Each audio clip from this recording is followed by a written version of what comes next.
5:12. Miabot sa kalibutan ng sala pinagis sa katao, ug ang sala nagdalag kamatayon. Bosa mikaylap ang kamatayon ngadto sa tanang katawan kay nakasala man ang tanang tao. So gusto na ko unta nga masabtan gyud nato karong gabi una nga masabtan nato ba nga ang kamatayon di ay sigurado gyud. Ngano makayon man tag sigurado? Kay kita pud mismo nasayod ta nga natay mga sala. Yan ang Bible, nakasunod ang sala sa kalibutan o ang sala nagdalag kamatayon.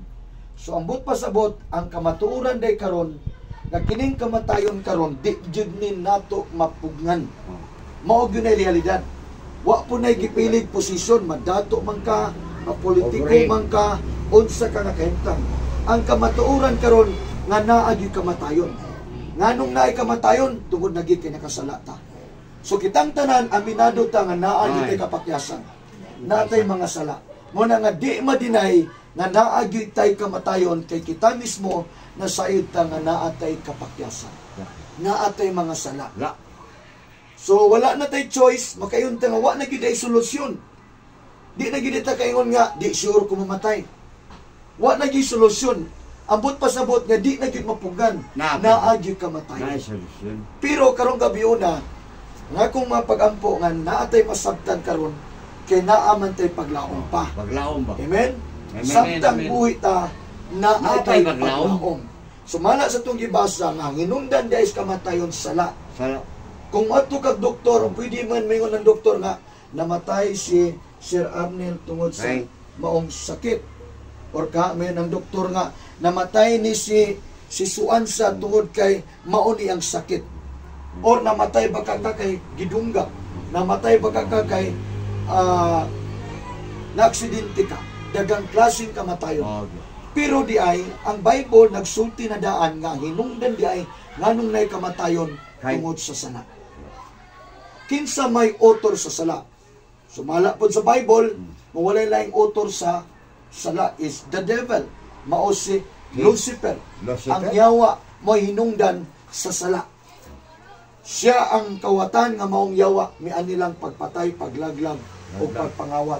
1 Jes, versikulo 10. So kining sala nga gi-authored sa yawa, nag-produce niya naani sa mga gitawag og packages. Ang package niya nga hinungdan nga naay kamatayon kay kining sala mahinungdan nga naay kriminalidad.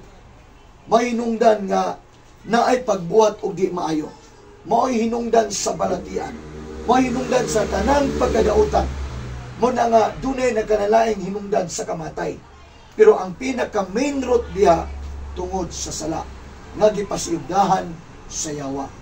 Pero ang good news ng karon kay naaman tay paglaom nagi, sumala sa pulong sa Dios na atong masabtan karon.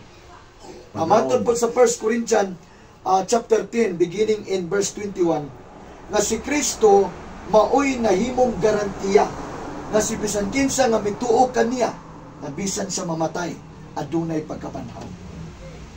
Sa ato pa naay good news kay si Kristo ang nahimong garantiya ingon nga siya namatay.